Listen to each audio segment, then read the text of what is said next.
you'll be kind of bringing us in however you see fit. Yeah, we'll do. Shall I bring us together in I'll give people a few minutes because I think 8 o'clock was the well, I don't know what Zoom etiquette is. Do people arrive at 8 o'clock or do people arrive 5 minutes before and it starts at 8 o'clock? Give this to Maybe switch the lights. Could maybe change which lights are on. you.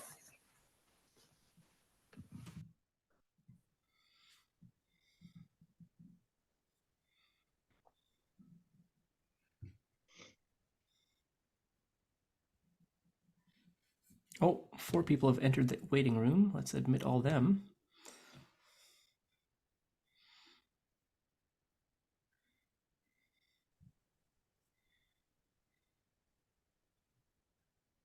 This part always feels like the romper room to me. And I see Darius, and I see Elias Krim, and I see I Catherine remember Bubel. that.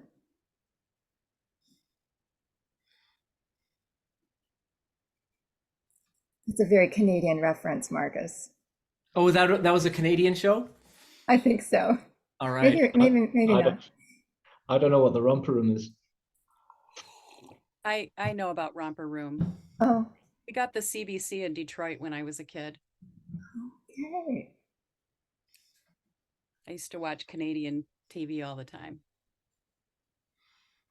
And I grew up in Ontario and we had Commander Tom, the Commander Tom show from Buffalo, I think.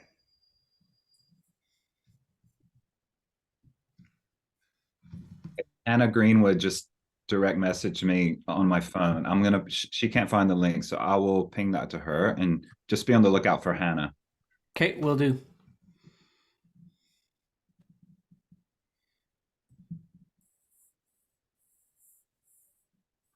I think, David, you could get us rolling anytime you feel like. Yeah, sure. Well, I'll begin. It feels strange not having the music. We don't have Taylor Reid doing the kind of mastering the technical side for us this time. And it's your music, and it's been lovely. And thanks for sharing that with us, David. That's all right. Yeah. Everybody home? Bath of ambience. Right, I'm going to begin us. Welcome all to the fourth and final Illich conversation in this series, at least. Today, we have a conversation and some reflections between Katharine Bubel and Michelle Lane. I'll introduce them in a minute. I don't know what else I need to say to welcome you all to the space. I will say, if you'd like to contribute towards the hosting costs of these gatherings, I will put I don't know if I've already done it. I'll put a link in the chat where you can PayPal me some money, and anything that goes above the costs of hosting it will go to Gaza. I think that's all we need to know for now. So for this gathering, we have a conversation to begin with between my friend Michelle Berry Lane, who's a writer and a poet and a teacher of science and environmental studies, a student of theopoetics, and an advocate of bees. I think that you, Michelle, work for an organization that is looking to preserve pollinators, if I haven't got that wrong. And Michelle is talking to Katharine Bubel, who's assistant professor of English at Trinity Western University. And Katharine was part of the reading group that was originally meeting around David Cayley's recent book on Ivan Illich. So, Katharine, can I hand it over to you to start, and you guys can could begin your reflections. Sure. And I'll say I'm very grateful for this opportunity to hang with you all in this strange room. We wish that we were around a table with a candle burning, but we can't imagine that. I'm sorry that I have not been here for all of the conversations, but I was here in the beginning. And so I'll start by saying in the end is the beginning. I really appreciated Marcus Rempel's and Douglas Hines' tribute to David. And I would like to join with that in expressing gratitude to and for David Keeley.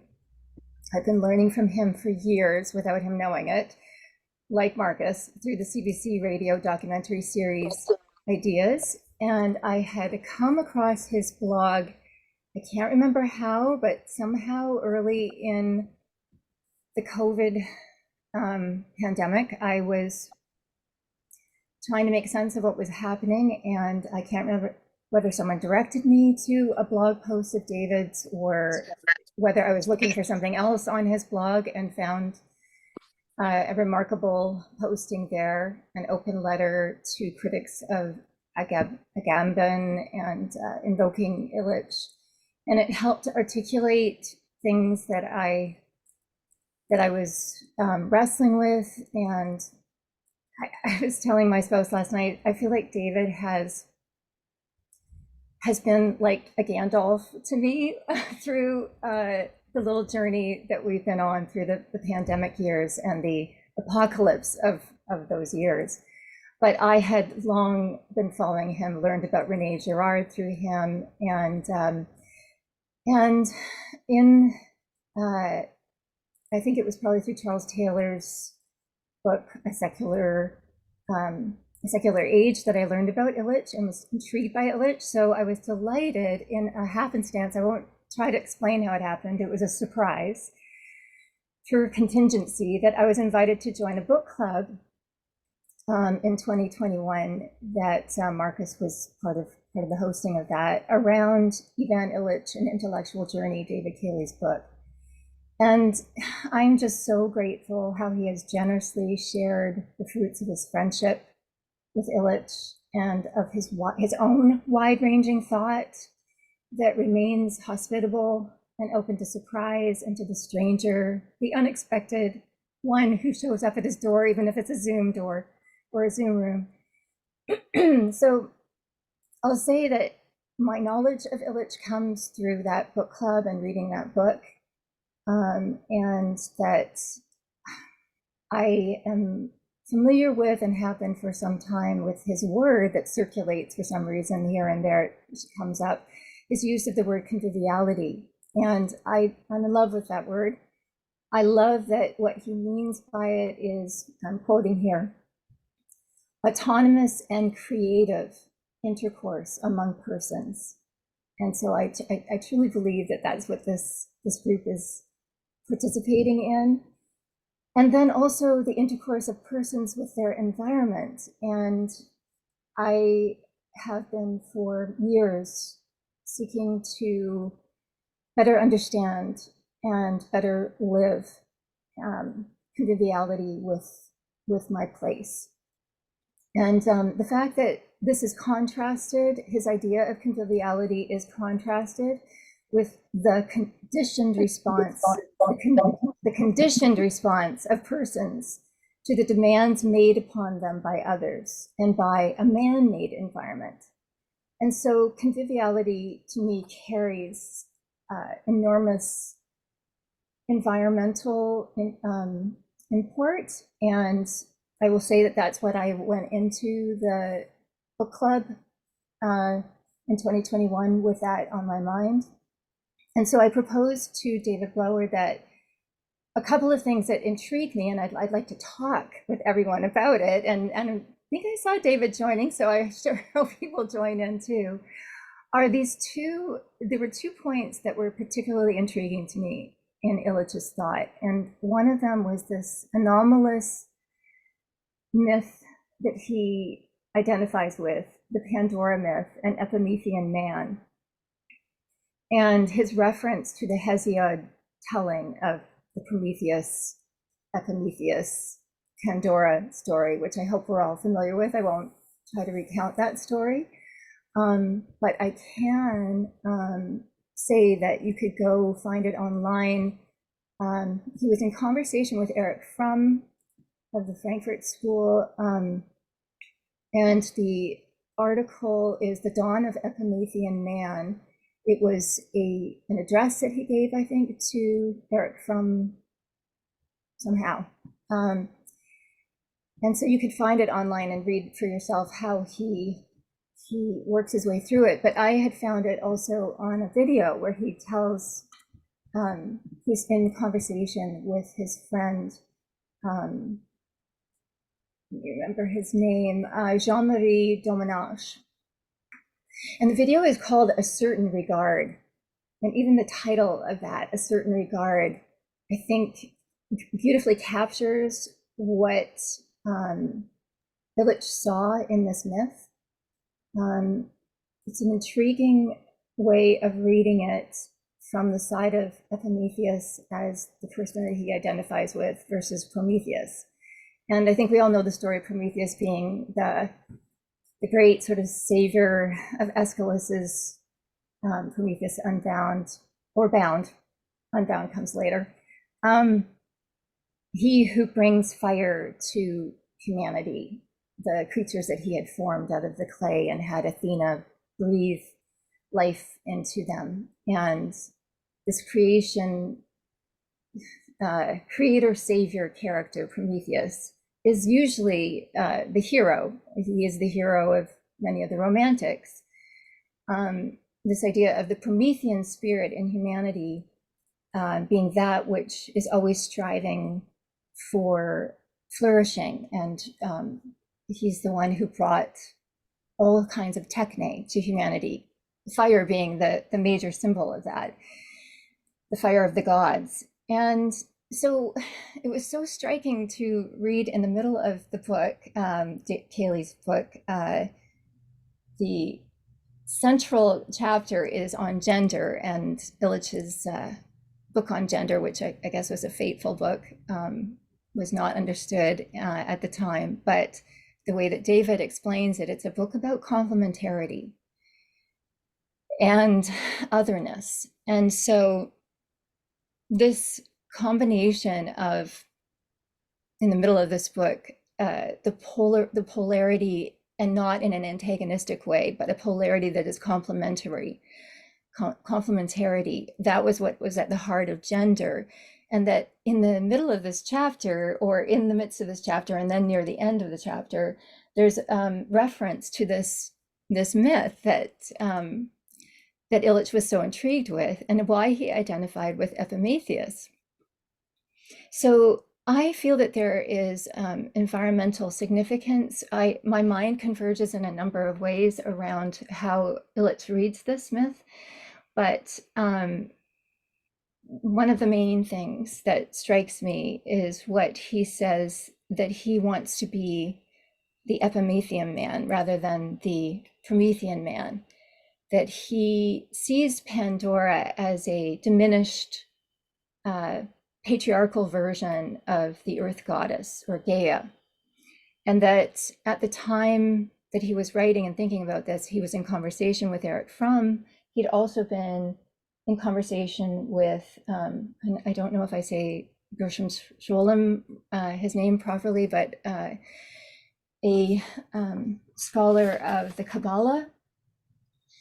And as I was reading this chapter, I was hearkening back to what I wrote my master's thesis on, which was the Sophia figure in the scriptures, the wisdom, divine wisdom figure. Some call her the feminine face of God, where in Proverbs, she is calling the little ones, anybody who is humble enough to turn to her and listen, she calls them to her feast and lays out life for them. And she identifies herself as the one who was the first created by God. Before anything else was created, she was.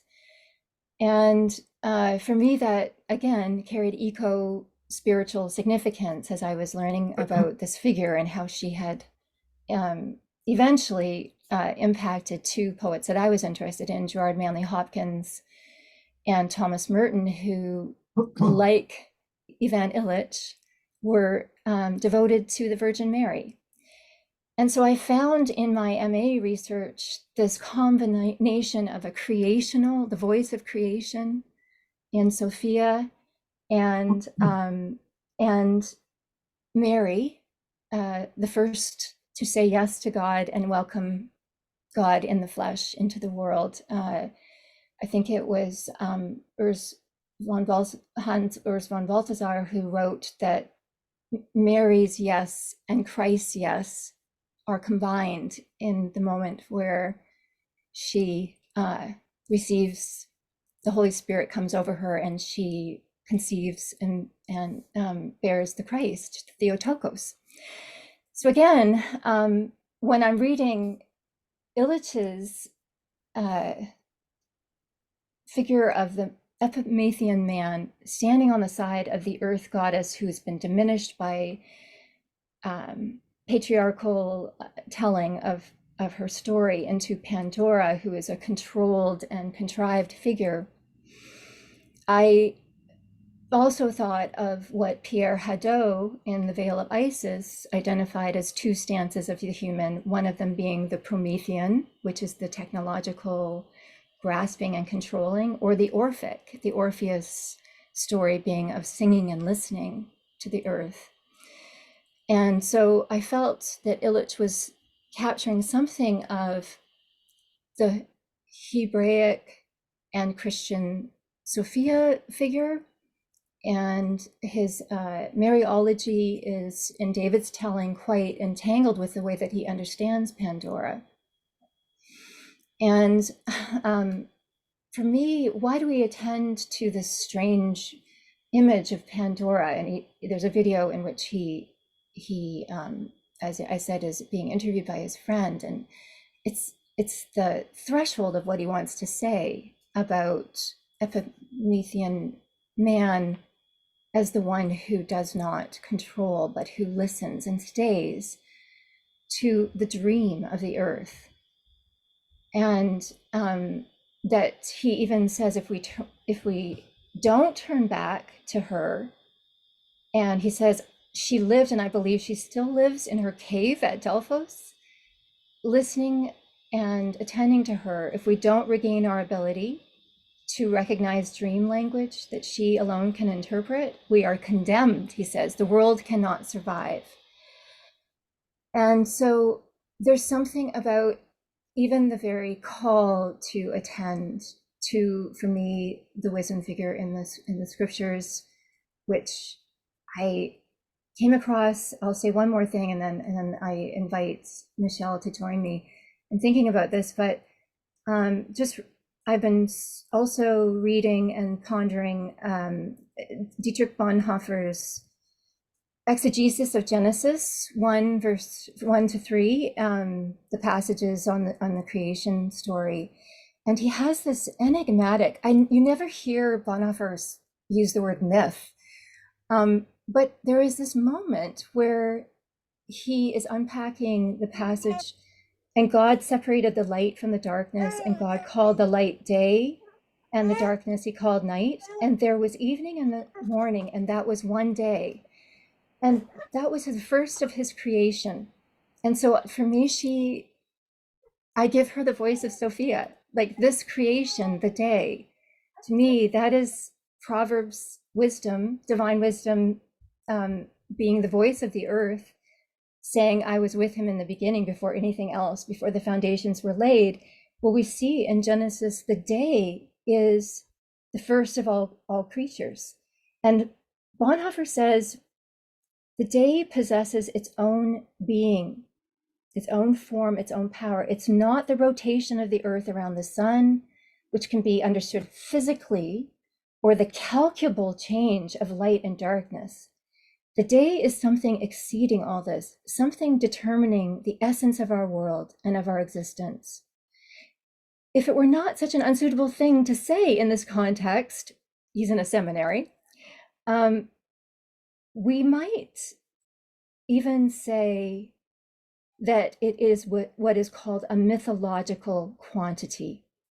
The gods of the day and night who, according to pagan belief, inspire and animate the world, are here totally dethroned. Nevertheless, the world remains God's first creature, both wondrous and powerful in the hand of God. For us, he goes on to say, the creatureliness and miraculousness of the day, who I have come to think of as Sophia, has completely disappeared. We have deprived the day of its power. We no longer allow ourselves to be determined by the day. We count and compute it. We do not allow the day to give to us. Thus, we do not live it. Today, less than ever, for technology is a campaign against the day, which is the great rhythm, the natural dialectic of creation, the polarity of light and darkness, the coming and the going. And so what I hear Illich talking about is being on the side of those who will allow the comings and the goings, those things like dreams that come out of the depths of our being, our unconsciousness, where our mind or our knowing meets our body, are where the dreams come from. And so to be with Epimetheus is to try to listen to the rhythm of the earth and the dream of the earth, and to not fix the great rhythm, but to seek to, maybe with our tools, to be aligned with that great rhythm. So I'll stop. There's so much more I've been thinking about, convergent thoughts around this figure, but I propose that Pandora, Gaia, and Chokmah in the scriptural account of creation, and then in Proverbs, have something resonant between them that I, in my pursuit of eco-spiritual stance to the earth, have found to be a symbol worth contemplating. Wow, I just hung on every word you were sharing with us. Katherine, thank you. And I can't claim to have done all of the study and reading that you've done surrounding the topic that you've brought to us today, but what I can tell you is something that really stuck with me was this braiding together of wisdom and the earth, and how that to me is like an embodiment of wisdom, that there's so much that we can learn about wisdom by observing the life around us everywhere. I mean, this planet is saturated with life. And so, and also relational processes, and so I'm really taking that in, that idea of wisdom, Sophia, and the earth being one. And I love your pointing out, and I this is something I have thought about, is Sophia being there before everything, being there. Even, I think, if I'm remembering correctly, there's even something where she says she was there before God, even, almost as if God arose from wisdom. And I may be wrong. Correct me if anybody knows, please. I'm just, riffing off the top of my head, but that was something that I feel like I've grabbed onto at some point in time in the past. So I'm just going to throw that out there. I would say, oh, sorry, Michelle. I would say that there is a tradition that sees there's a divine creation, a divine wisdom, and a created wisdom. And so Thomas Merton, in his encounter with the Russian sophiologist, saw that she could be a reference to the relation in the divine sense. It's the relation or the ousia of God. And in the created sense, she is the first creature of God. So there's a complementarity. I think, David, you've talked about Illich and correspondence. And so I think it's as above, so below in the creation myth for the Judeo-Christian tradition anyway. So in some sense, both and. Mm-hmm. And actually looking at how the space between the creator and the created is quite small. That's what I hear in what you just said. And the idea of relationship as in some ways a revelation of the divine. So when we think about the ecosphere of the earth and all of creation, all of everything that is so deeply interconnected, I've been just sitting with this idea lately that actually it's that interstitial space between bodies where relationship forms, and that's kind of like a divine space for us. That's a way that we can perceive a whole if we're tuning into, if we're moving in that direction, if we're open to those possibilities, and we're not so fixed on hierarchies and control through our technology, when we're not so transfixed with our own power possibilities, I guess would be a way to say that.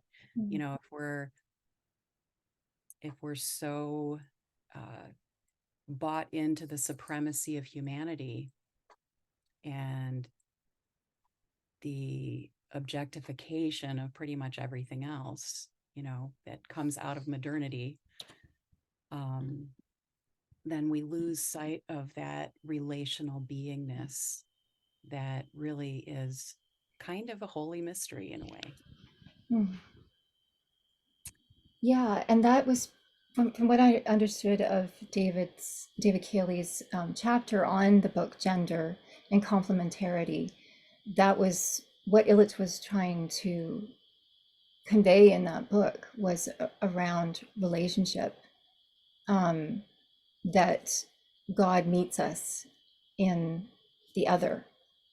And so if we erase otherness, which modernity does, and which technology, for all of the talk of diversity, is, I referred to Erich Fromm from the Frankfurt School, and something that I've read recently by Horkheimer and Adorno from the Frankfurt School is around the culture industry and how it is homogenizing and erasing imagination and difference. For all of the talk of difference is not really difference. And so I think that's my understanding of what Gender Illich was seeking to recall. He doesn't try to recover what is gone, but what can we bring forward? I think that's part of what he means by Epimethean man, is listening to the dead and what they have to give to us. And so part of the hearing the dream of the earth is hearkening back to how it once was, and listening to the stories, looking at recovering the ways of life that have been erased by homogenizing modernity, and thinking how can we go forward, not back to where we can never return, but forward with what those stories, those memories, those traditions, how can they open up a pathway forward? And so that let otherness of the dead speak to us as well. Yeah. Something else that go ahead. Yeah, I like to hear you speak, so I'm going to go on mute for a bit here, and I'll see if I can share some links in the chat for people who want to see. So Michelle, you talk now. Okay.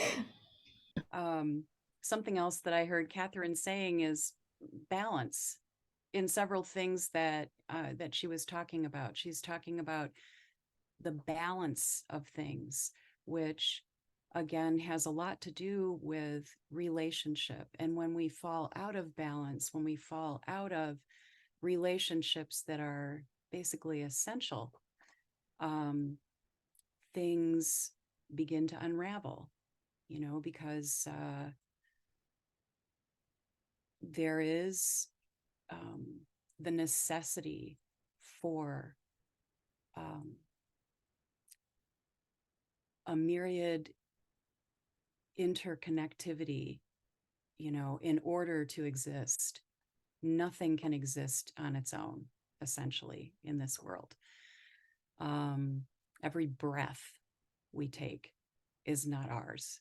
We did not make it. And then that was one of the ideas that I kind of threw out for a possibility was Illich's idea of contingency, or he writes about it in the Rivers North book. And I was thinking, about how that notion of contingency has changed through the ages, and how, if we go back in more ancient times, all of creation was contingent upon God's will and grace at every moment, essentially. That was the contingency for existence, was God's continuous grace and will bringing everything into being, essentially. And through the project of modernity, slowly over time, I mean, this didn't happen overnight, but as humans began to explore more, accumulate more, desire to accumulate more, and the colonial project began, all of that coincides with the beginning of modernity. We think about like Descartes and Francis Bacon, and it's only in the utter separating of ourselves from the contingency of God that enables us to do things like vivisection, for example. The notion that, nothing but a human has a soul. Nature is no longer permeated with aliveness, right? And if it's no longer permeated with aliveness in its own right, then we can pretty much do whatever we want to with it. And that serves our projects. That serves our ability to capitalize and develop, extract, even sort people into different categories of worth. So people who are unlike those who are at the helm of the modernity project, essentially. So, yeah, but even in all that, here we are in the 21st century, and we are, I was saying at the beginning, before we began, I'm watching the first snow today outside of my window, and I find that we are getting so much less snow than we used to, that I find myself just lingering on it now in the winter, because I love snow. I love the winter. I loved Michigan winters. That's where I'm from, for those of you who joined us after we said that. And I feel such a sense of sadness at the diminishment of winter in my life. And so that's my personal response. But the fact is, we're in this place of climate weirding because of human, industry, essentially, and the capitalist project of continuous extraction, which is also a part of these ideas that maybe there's something we can do to fix it. We can sequester carbon. We can shoot it down into the bedrock, and it'll hold there. And that'll help us continue to burn things if we want to, because it won't be as damaging, like this is a kind of human hubris that is endangering, all of life, all of survival, all of thriving. So I'm not sure where I'm going to go from there, but I know where I was going to go from there, because I was talking about contingency. So the contingency that we can identify in the 21st century is relationship. That everything, every life, every bit of life on this planet is completely contingent upon the health of relationship. And that, of course, brings us to a very Illichian kind of idea of conviviality. It is only through our interrelating that we are alive.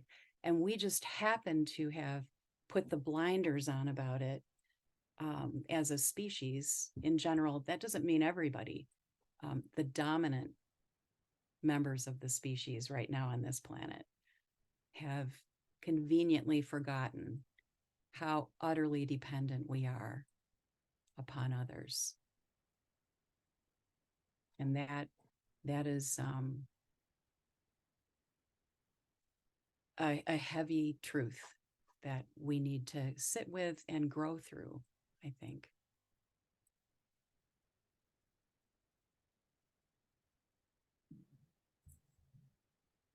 David, I wonder, or David Blower, if we could invite other people to weigh in at this point then.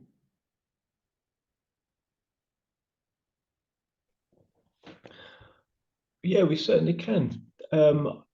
There's several things I would still love to hear both of you speak into, but perhaps we'll see if we circle around to them. So yeah, let's open up the floor for people's reflections or questions or comments. Please feel free to wave your hands or to type things in the comments in the chat. And please keep yourself muted if you're not speaking for now, so we don't get too much kind of funny noises.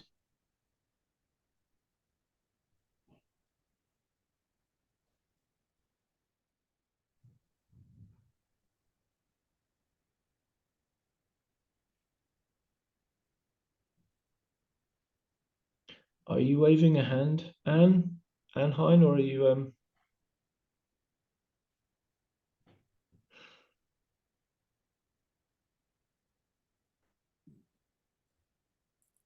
I think I can add a little something to what you were saying, Michelle, about relationship and how it's conviviality is related to how we take up the earth and the difference between the Promethean. I mean, I operate in symbols before I can get into fine-grained analysis. I must have the dream language of the symbol guiding me. And so it's not, I'm not meaning to, and I believe Illich was not meaning to break off Prometheus from Epimetheus, but in our time, Prometheus is the God, the savior God that governs all our thought. And it's hard to listen to dreams again. And so one of my questions is, how do we begin to hear the dream of the earth again? And I've found poets are helpful. that, especially the ones that know both science and have facility with poesis of language. And so I'm grateful for the storyteller movement that's happening out there. What Paul Kingsnorth is doing, what those in his friendship group, including people who are thinking about, he wrote about in, I think it was the rain dance. Marcus, you've referred to the rain dance before. It was there was a blog post by Kingsnorth called The Rain Dance, in which he refers to John Moriarty and his book Dreamtime, in which he's recovering something that I think he got into contact over here when he was in Canada. He lived in friendship with First Nations people and found, as I think Irishmen had more in common with people here from First Nations in terms of storytelling and listening to the dream of the earth and the stories and interpreting them. So I believe that book, the way Kingsnorth lays it out, is a book about recovering indigeneity, or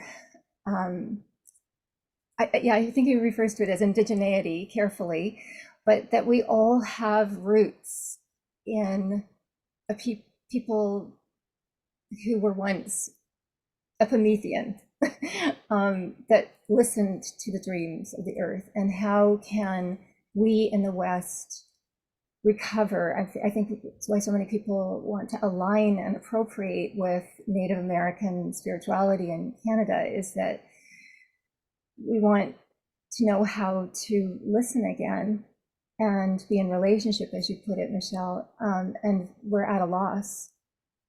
And so what I take from the gift of John Moriarty and my First Nations friends here is not a come appropriate our ways, but go into your own roots.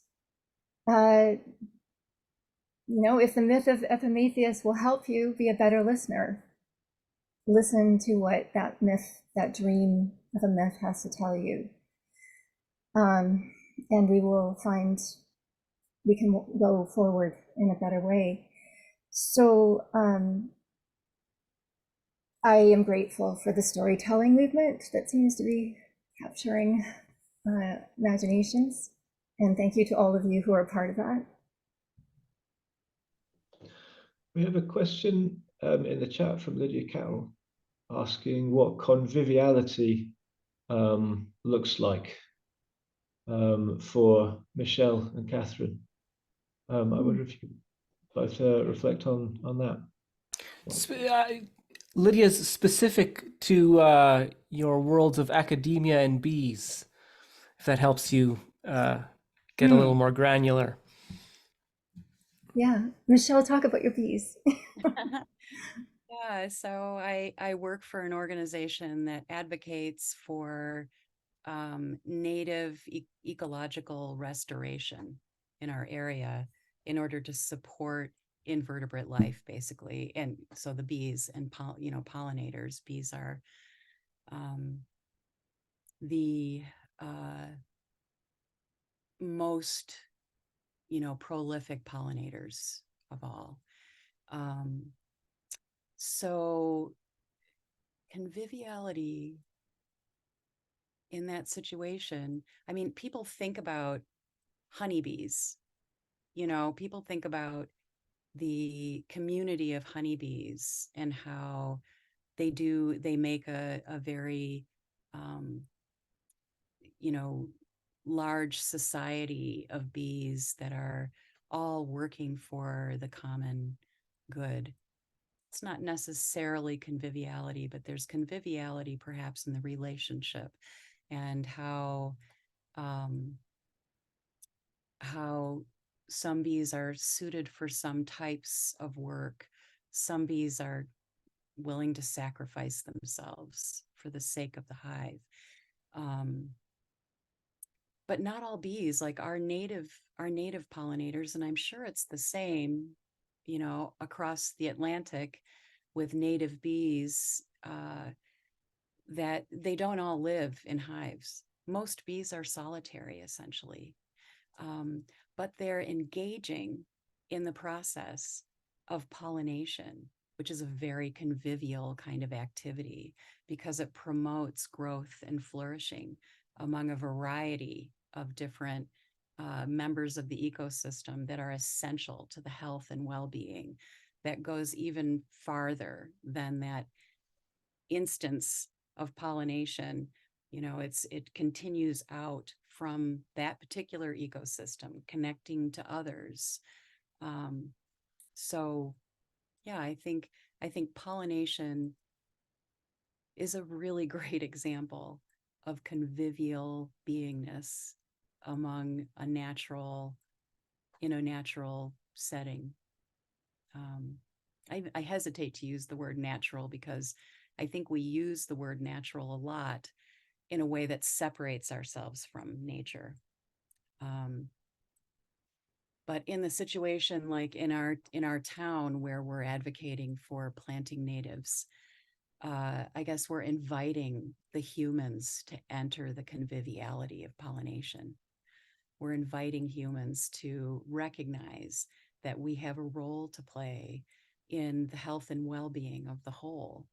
And without us, you know, if we just continue to plant our European transplants, and, you know, have our lawns and spray them and, you know, cut them and throw our leaves in the trash, et cetera, we are decidedly not participating in a convivial kind of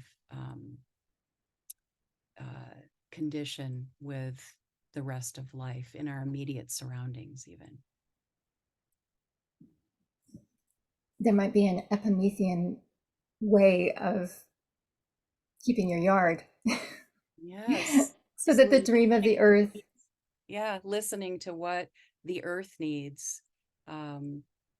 Yeah, and also opening the imagination to something other than what we've been handed culturally as, you know, colonials, like we are the descendants of colonial ancestors.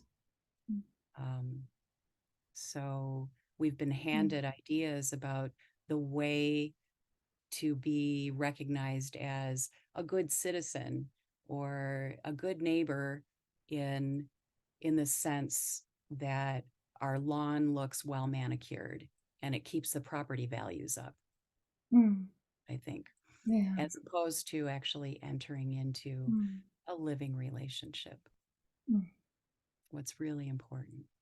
So your mention of the colonial mindset reminds me, I just recently reread an essay by George Grant, who's a Canadian philosopher, who wrote on, in defense of North America, he wrote on the posture or the stance with which we Anglo-Euro settlers came to the land, and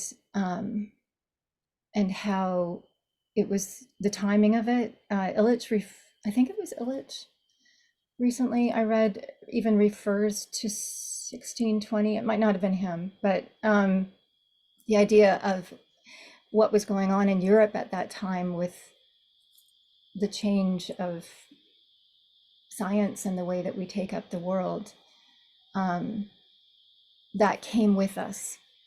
And I guess maybe like that Promethean spirit came with us, and it helped people survive. Although if you watch Terrence Malick's A New World, you'll see that it also made it harder for them to survive at the same time, because they could not easily receive from the Native Americans that they met, that did account for how they survived those first winters. But I'm thinking about, again, not wanting to separate our tool use, our technology. We are in the enframing, we're in the age of system. How can we be here and still be hearing the dream of the earth? How can we be something other than either or, but both and is something that's troubling me, because my reaction, maybe being of the European descent, is deeply either or, and I push myself. This is one of the gifts of Illich and David Cayley's writing about him and sharing with us about him, is an invitation to think about staying within contradictions, think about staying within. So even having a little piece of property that we get to tend, that's a modern construct. But how can both be with me? The dream listener and the one who stewards, the one who knows the names of things. And speaking of names of things, you're speaking of the bees and their conviviality, or the symbolism of the conviviality. I'll share this. I'm in the Department of English and Creative Writing. And so when you spoke of bees, I was reminded of this quote by Rilke, which is in the chat now. We are continually overflowing toward those who preceded us, toward our origin, and toward those who seemingly come after us. The idea of continually overflowing is relational. It is our task to imprint this temporary perishable earth into ourselves so deeply, so painfully and passionately, that its essence can rise again invisibly inside of us. We are the bees of the invisible. We wildly collect the honey of the visible to store it in the great golden hive of the invisible. If I'm right, Michelle, bees don't collect honey, they collect pollen, is that right? Yes, they don't. Yes. So indeed, they're much more convivial. We don't have native honeybees in North America. Oh, that's right. That's right. They're not native. Yeah, they're actually agricultural creatures. Introduction. Yeah. Is that the mason? The mason bee is native? Mason bees are native, yes. Yeah. There's like 465 species of native bees just in Michigan. Wow. Yeah. Wow. A lot of native bees. And they all have names. They have names. And I have to think, go ahead, Katharine. Well, Michelle, I know that part of the sort of Promethean who is in contact with Epimethean man is the people who care for bees and intervene for bees. I mean, the very fact that we're having to intervene because of what we've done. And the whole thing, I mean, even that Rilke thought that bees collected honey instead of pollen shows how alienated we can become from these things. So again, attentive science, there's a kind of attentive or contemplative science that I would love to learn more about. I think, David, I don't know, David, if you ever interviewed Stephen Talbot. No. He's one of those Rupert Sheldrake like scientists, though. Yeah. I think that I would love to somehow go forward with friends that are scientists of that ilk. Mm-hmm. Yeah. I'm noticing Elias Krim has a hand up. Oh.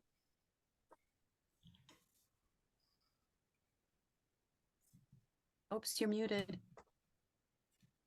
Hi, and thanks to the host for these wonderful conversations. I'm here courtesy of my good friend Sam Ewell, with whom I've been thinking about relationship and conviviality for a while. So I just had a quick observation. I'd be curious to know if it resonates with anyone. I think this word conviviality, if you look away from Illich for the definition in a way, it sounds rather nice, doesn't it? It sounds like it always makes me think of a garden party or something. But there's something else that I'm noticing that I think is related, which is not about garden parties exactly, and that is we are practicing, it feels like, a kind of conviviality through what's now called mutual aid. I've been thinking about this since COVID. And now we have this kind of accelerating series of climate catastrophes, each one $1 billion event, and so on. So, in a much more necessitous way, there are opportunities now for a kind of reality and a kind of recovery of practices, a recovery under the emergency of these moments, the things we used to know, which after all is a good thing in the midst of this darkness. And then the other thing, which is also, I think, hopeful, is that new community forms in these moments. Some of you may tell can tell I'm channeling Rebecca Solnit, Paradise Built in Hell, a wonderful book. But I wonder if this situation we're in isn't a way in which perhaps conviviality can be rediscovered and reconstructed in some way.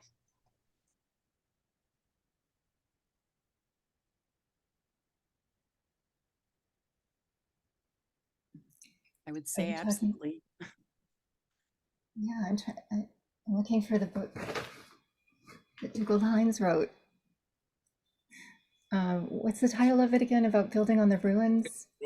At Work in the Ruins. At Work in the Ruins. I'm reading it right now. Me too. Yeah. Yeah. I think your observation about mutual aid is absolutely on point. This is actually something that becomes more and more necessary as these structures we've become accustomed to, like elections, for example. I'm speaking from a US standpoint. I probably don't have to say much more about that. But things that we had hope in, things that we thought may have provided conviviality, we're finding don't. And it's a very disorienting experience. And so, there's a lot of talk about building resilient local community, among certain people. It's not a mainstream conversation, but it's buzz. If you want to go back to the bees, it's certainly buzzing around in my circles. And, we're putting effort into thinking about how that can happen. And I think about Sam's neighboring on purpose idea is such a gorgeous way to say it. And how, because we don't really have structures in our, what am I trying to say, in the establishment that provides for guidelines or whatever. This is a very much a homemade kind of situation, and we're reading each other. We're putting things out there as much as we can and sharing, and that's also a very convivial movement toward thriving, is this doing our best to overturn mythology that we've taken as fact. I think of like Paul on the road to Damascus, the scales falling from his eyes, and how this is a scale falling like time that we're in right now. Things are being revealed to us, those of us. I see, it looks to me like everyone here is a white person with European ancestry, or in Europe, or in England. And, we have a lot of reckoning to do in order to be as convivial as we can be in our world. So I think listening a lot, reading a lot, having hard conversations, examining things. This is absolutely necessary as we move forward. And in some ways, I'm starting to think of my responsibility to learn and to move through mythologies that I grew up with, is a kind of mutual aid, if that makes sense. You know, it's a kind of offering. Yeah. I don't know. What else? I'd love to ask a question about science. I'd like to ask you, Michelle, what convivial science looks like to you, or where you see it.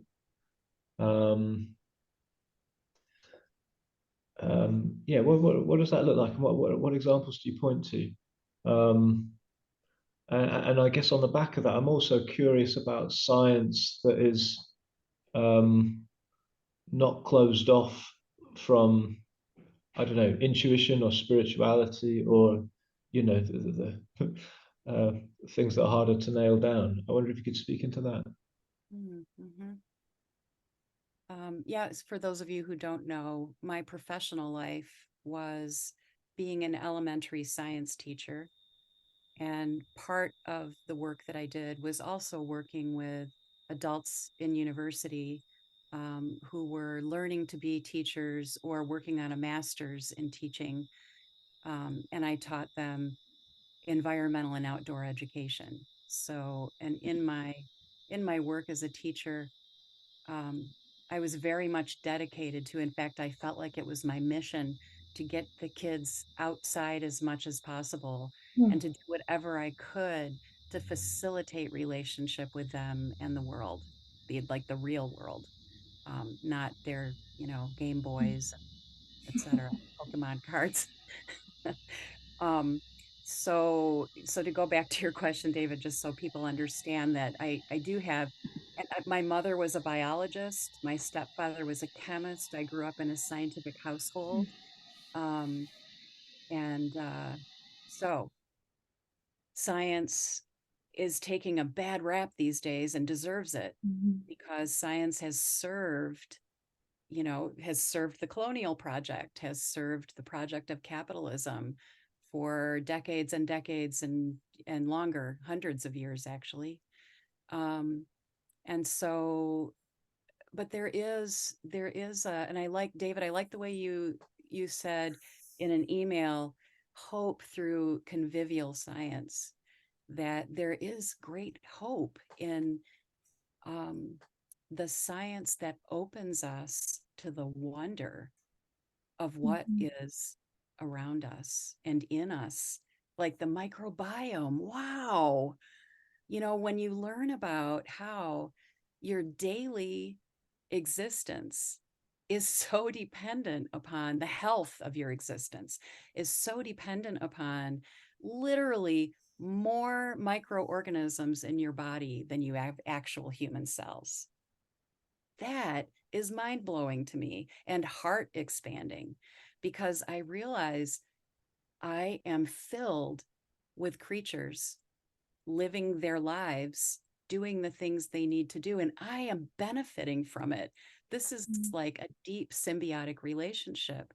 And if I don't provide them with the nutrients that are good for them, like a healthy human diet, then my health fails as well. As their health fails, my health fails. And that, talk about conviviality, symbiosis in the natural world, symbiosis in the life of the world is, deeply and intimately connected to survival. So, and I think about scientists like Suzanne Simard, who brought us, the science that helped us understand symbiosis between trees and fungi and other microbes in the soil. So this is a multifaceted web of health and thriving that's happening outside of our ability to see because it's all underground. And it's a communication network, it's a sharing of resources. And Suzanne Simard, you know, she was kind of ridiculed at first. People didn't really, they were like, this isn't hard science, you know.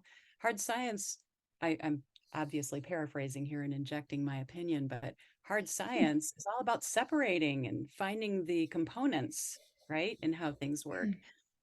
But her work was showing us relationality. Same thing with Lynn Margulis, who was one of the thinkers behind the Gaia hypothesis. James Lovelock gets most of the credit as an atmospheric chemist, but Lynn Margulis developed a theory of symbiogenesis that that said the eukaryotic cell, the cells that make all of plants, animals, protists, fungi, algae, these complex cells with membraned organelles within them, like tiny bodies within the body, that they arose out of a symbiotic connection between bacteria that actually merged and became one. And then that one became the first eukaryotic cell. She was ridiculed about that. And now we know it absolutely is the standard. Like as time went, people went, actually, you know, she kind of had something there. So again, this is relational science. I find great hope as we begin to recognize these interrelationships. I think the opportunity for engaging in a more flourishing way with the world is there. You know, when we can situate ourselves there, it helps us to be better humans.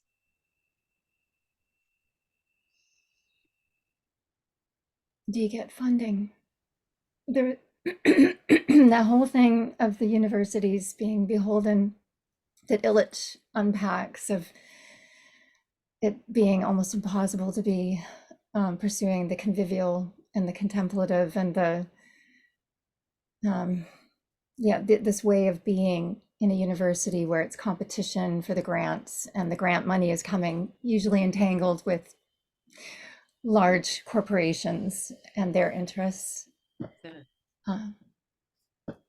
It's disconcerting. I can say that I'm grateful that I did get a small grant with a group of convivial friends. One of us had to be the principal investigator. It's almost like we tossed a coin to find out who would be, but it turned out to be me. But I'm in the middle of a little grant funded project that we're calling Conversing Conserving. And we're in the English department. What can we contribute to the well-being of the place that our learning takes?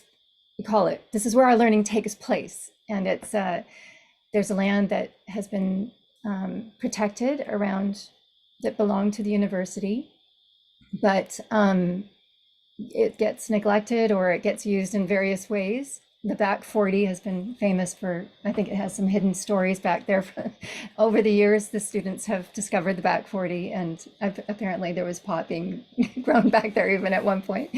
But we're coming alongside our environmental studies faculty who seek to steward that land to say we can contribute. We know the old, you know, it's become trite to say it almost, but we care for what we love and we love what we know. Or you could put it the other way, we care for what we love and we know what we love. Either way, we're calling it ecopoiesis, has its contribution to make. So we're sending out, our participants are going out around the lake and around the woods over the last several months with prompts, but just to pray, just to pay attention, just to take their little iNaturalist app when they see something that excites them and take a picture of it and identify it and then write about it. And then we're seeking to, in a qualitative way, see what patterns arise in their writing. But the project itself is drawing attention to place, and our hope is that this would not be a location, that the students are coming to recognize place. Their being is not merely in time, which all the bells and the schedule is all about time. Even most of our studies are time-based. So to recover a sense of place, and that place is not abstract space, but it's remembered and storied place. So being a part of this little project with 3 others has been delightful, convivial. None of us need to take precedence over the other. All of our decisions are made together. Our events are, we seek to converse and conserve. So that's one way I can be in the realm of academia and be seeking conviviality between people and between our environment. Sounds like a great project. It's lovely to be a part of it. I'll say the grant part I hated, because you have to reduce everything, all of the relational. I don't know how Suzanne Simard wound up getting funding eventually, but it's so quantitative and abstract. What you have to reduce what you are doing to something you don't know who's going to read it or understand it. And so I think I'm grateful for folks who are, like David Cayley through his blog, graciously sharing ways of learning that are outside of the university. Even university is sounds rather monolithic. So I think that's one way that science and poetry are meeting each other again. Yeah. So, David, can I speaking? Oh, Marcus, you go ahead. yeah. I'll go after you. Well, speaking of learning outside the university, you both are. I'm loving the different references that each of you are making from your reading, your connections, and in there I'm noticing like, I think getting excited about the possibility of a birth or a rebirth of an Epimethean Christianity. You mentioned John Moriarty, who was, when he was not in Ireland, he was briefly a professor here at the University of Manitoba, actually, and his connections with Indigenous folks. You mentioned Paul Kingsnorth already, who's had this interesting recent conversion. I think of a Martin Shaw encountering the mossy face of Christ, as he says, and even Dugald Hine. He's not having a conversion story, but there's a bit of a coming out of the closet process for him recently. I just any other voices that you are familiar with that you might sort of fit under the tagline of Epimethean Christianity. I'd love for you to throw those out there for me to add to my reading list.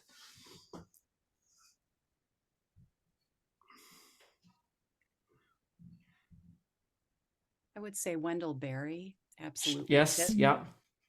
And David, I'd love to see Wendell Berry and Ivan Illich in the same room together having a conversation.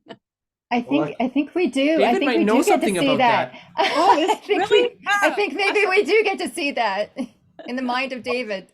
According to Wendell, they once shared a hot tub in somewhere in Texas a long time ago. Oh, I heard that story from. I love Ivan Illich and Wendell Berry in the hot tub. That's great. David, do you think that was I hope they had a good David, cocktail too. David, do you think that was related to when he spoke on Mnemosyne and the myth of water in Texas? Yes, it was probably at the same time. That would be my guess, because maybe that's why he was in Dallas for that meeting. I don't know. Maybe that's why he was in a hot tub. Wendell did tell me that story. So Wow. and I was glad of it. And Wendell Berry, I became connected to him when I heard from my publisher that they called and said you might be interested. Wendell Berry had just ordered 12 copies of The Rivers North of the Future to distribute to his friends. So that put us in touch and led to an interview which I cherish. That was in a series for the CBC called How to Think About Science. So yeah, Wendell is a keen reader of Illich, and even did me the courtesy of reading my book. So I was pretty pleased about that. I would like to say something about science, if I may, but since I have the floor and I may not get it again, Katharine, I want to thank you for what you said about those final pages of the gender chapter. Maybe I speak for all writers who aren't always read as carefully as they might wish to be. And the fact that you understood what I was saying there, and even hinting that Ivan, the old patriarchal patriarch who was practically thrown out of Berkeley, was actually a secret goddess worshiper. Mm-hmm. Yes, I'm very glad you took note of those pages. And I think the remarks to Dominac in that interview, a certain regard, in which he really does say that what is absolutely crucial is to re-enter the dream of the earth, is a quite a remarkable statement and quite a interesting way to enter Ivan, to look at other things Ivan did. Also, it makes me happy whenever anyone understands gender, because that. But about science, to bring up in another book, in Tools for Conviviality, Ivan says that there are 3 conditions for recovery. He was thinking very optimistically at that point, or writing in hope. And one of them is to overcome what he calls the delusion about science. Yeah. He doesn't say a great deal. It's only a couple of pages. Essentially, the delusion about science is to believe that science is some sort of it's a staple. It's an industrially produced and certified staple. So he doesn't. There's a much more that could be said. But I myself would wish that the word science would be put on the shelf forever, or once again made to signify knowledge, which is what it signifies. But I have listened now through this dreadful pandemic to so much nonsense about science and following science, and it's just idle. It's just an idol. It's absolutely an idol. It doesn't mean anything at all. There's no such thing as science. There are many science, and I don't believe either that there's any such thing as the scientific method, which is what people will usually fall back on when challenged to answer the question, what is science? I believe there are sciences of many different characters and many different qualities and many different modes of knowing. And so if we were to return to the idea of natural philosophy, which was the name under which Bacon and his friends began the project, I think we'd be much better off and much more able then to also perceive the realm of human judgment, human moral judgment, because one of the claims made for this idol during the pandemic was that it could completely replace judgment. Every politician in Canada ran to hide in the skirts of science when there was no science, when nobody knew anything. And so there has to be some way of restoring questionability to science, and to show it as a mode and not the only mode, although a valuable mode, of philosophical knowledge, resting on certain stances, certain preconditions, certain assumptions, like every other kind of human knowledge. So I'm with Ivan, writing in 1973, right? We're not going to get anywhere until we get over the delusion about science. And I would go so far as to extend that even to the sciences of climate change or anything else on which society is literally going to war over whether this can be settled science, and therefore we can excommunicate all the doubters or make them all as dupes of the oil companies or whatever the current discourse is. The climate, I would say an Illichian stance, I hate that word, but is to say that the climate is probably too big and too abstract to model. And that the attempt to model it, I noticed someone in the chat noticed this, and I'm always grateful when somebody notices it. It is part of our hubris to think that it can be modeled. The climate change models have not worked very well. They don't explain the past very well. They can't tell you why the medieval warm period was warmer than it is now. We don't know what's happening, and we don't need to know what's happening. If we have faith, hope, and charity, we don't need to know how many molecules of carbon we're allowed to put in to the atmosphere. And if we live decently, and if we live within moral limits, and if we know how much, the message of for conviviality, how much technology comes between us, and therefore we responsibly limit technology, we will not need to engage in this discourse. When I invited Ivan Illich to Toronto, now that I'm wound up, I can't stop, in 1970 when he addressed a teach-in, and he said that the world, in his view, he was reflecting on the image, the recently seen image of the Earth, photographed from space, the famous image, which now people wear on their T-shirts. And it's a great cause of misunderstanding that we can somehow grasp this thing, right? That the dream of the Earth is not the dream of a planet seen from the outside. It can't, I don't see how it can be.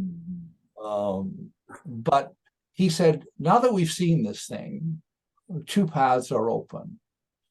One is to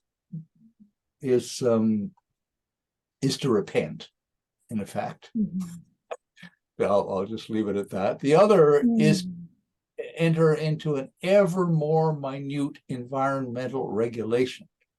It's to enter into ecocracy, which we're living in amongst all the other crises that we live in, is ecocracy, and this idea that we've got to count every molecule. And so I would, and this is, David, this was stimulated by you asking this question about science. I would say we need to get over the delusion about science and begin to speak of sciences, to give them their due, to stop believing that science will ever generate peace, Bacon's dream. It will never generate peace. It's generating war now. To stop yelling at each other about who's an anti-vaxxer and who's a vaxxer and who's for science and who's against science. It's all how people are disposed We can't settle anything on the basis of how we're disposed to this idol, which doesn't exist in the first place. Here endeth the lesson. I'm going to propose a symbol instead of the blue planet, although it is beautiful.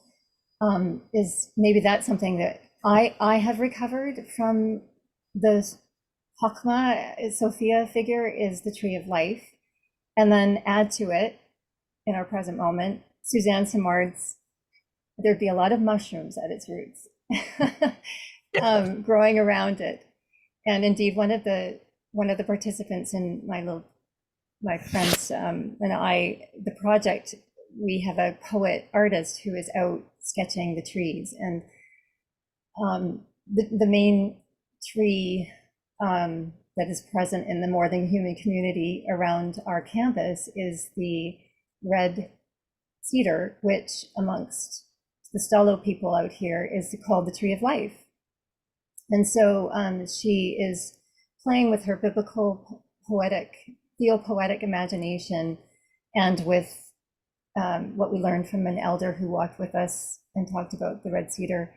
And she's been contemplating and praying with the trees. And so I think I've been thinking about what's the symbol, and I don't think we can do better, someone might argue, but I don't think we can do better than recovering the tree of life as the symbol for proper scientia and Sophia meeting together, or sapientia meeting together. Someone once recently proposed to me that in the garden, the two trees were actually a Janus-faced one tree. And the tree of life is received, and the tree of the knowledge of good and evil was that which was grasped before it was given.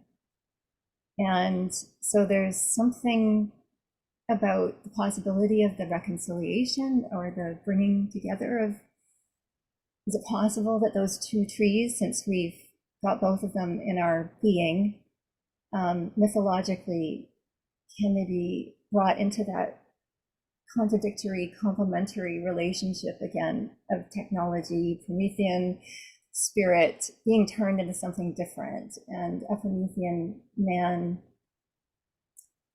his way, our way of taking up the world as listening to the dream of the earth. I guess we need to recover and bring forward the great creation myth that we live with, the Onto story, as Jane Bennett calls it. And I'll put a promo in here for one of the poets, or he's like a poet, one of the scientists that I'm finding to be a thinker of complementarity and of contemplative and active science is Stephen Talbot. So he is in the, I put him in the chat, but he is always seeking to show how both logical thought that brings us clarity and analysis has to be in relationship with the fullness of experience that we get with myth and with dream. And if they're held in complementarity, a polarity that's complementarity, then we get a different kind of science and we get a different kind of storytelling, because storytelling isn't just good in itself. Like, we're seeing myths all around us, religiosity in improper stances to the world all around us. So it's not like either one of them on their own is enough. Yeah, there needs to be open conversation for sure. And yeah, with all due respect, David, I would just challenge a little bit what you said. And that is, I think science has gotten us into some pretty difficult conditions right now. Not just science, but capitalism and human supremacy, all of these things, and our unchecked burning of materials, has truly created a chemical change in our atmosphere, which is truly impacting the quality of life and the conditions for life on this planet. And that's real. That's very real. And some science is needed for us to suss that out, to make sense out of it. And so I just think, like anything these days, we need to have nuance, you know, in our approaches to things. It's not all science is bad, or yeah, I mean, I think you're getting what I'm saying. It's I'm not looking for a scientific solution to the issues that we have caused. And I believe that the role of imagination is huge here. The role of recognizing our creatureliness, that we're not above all creatures, we are one of them. And if we could reintroduce ourselves back into the ecosystem as a thriving member, instead of somebody who's pulling strings and trying to have the advantage over everything else, I think that's absolutely necessary. But I, for one, and it's probably, I grew up in a scientific household. I sense that the deep questions that some scientists are asking are important questions for us to pursue in terms of our understanding. And it's mostly in terms of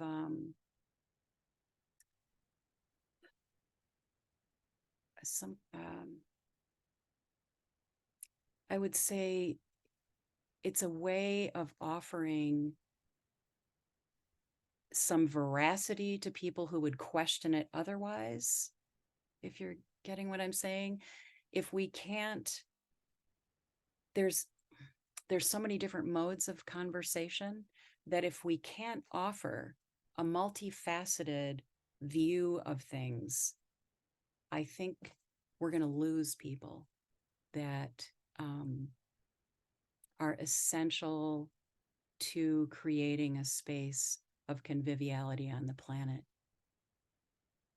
In case I was carried away a moment ago, can I clarify my Yeah, position? please, David. We're pretty well at time, but I think if I've Some if of I've my listened best well, friends are scientists. yeah. Well, and if I've listened well to both you and Michelle, I think there's not a great deal of space between what you've each been articulating. So I'd love for you, before we close, to have a chance to respond and kind of help us understand how these can be held together, these viewpoints. Yeah. I don't think a fitting way of life can be measured in parts per million. And it's an interesting question. If we were not changing the atmospheric composition, I mean, the chemical composition of the atmosphere, would everything be all right then? Right. Is this a good way to live? I don't think it is. And if you can't find in yourself, in your community, in your tradition, the resources to know where the limits are, you can't get them from sciences. That is not, I think, what sciences are about. So I'm all for sciences in their place. But right now, as we've seen, it's patent. This is the driver. This is the engine. This is the Führer of our society. And politicians all across Canada were able, without challenge, to get away with it, to say, this is what we must do because we're following science. We're destroying, okay, sure, we're destroying your business, but we're following science. You can't go to church?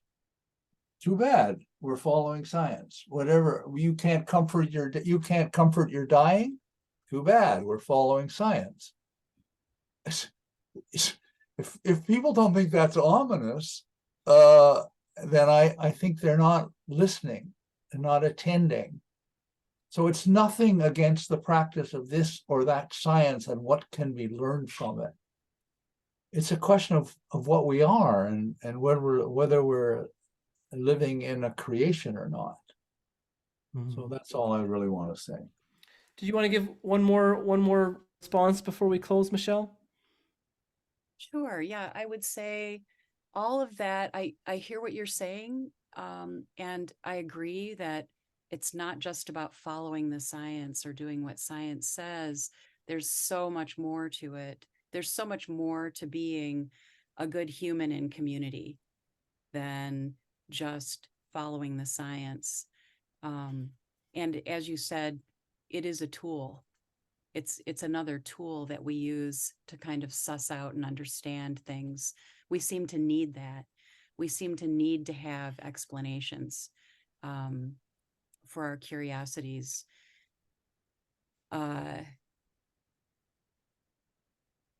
So maybe I'll just leave it at that. There's so much more to being a good human than listening to what science says. And there's certainly a lot of discernment that needs to take place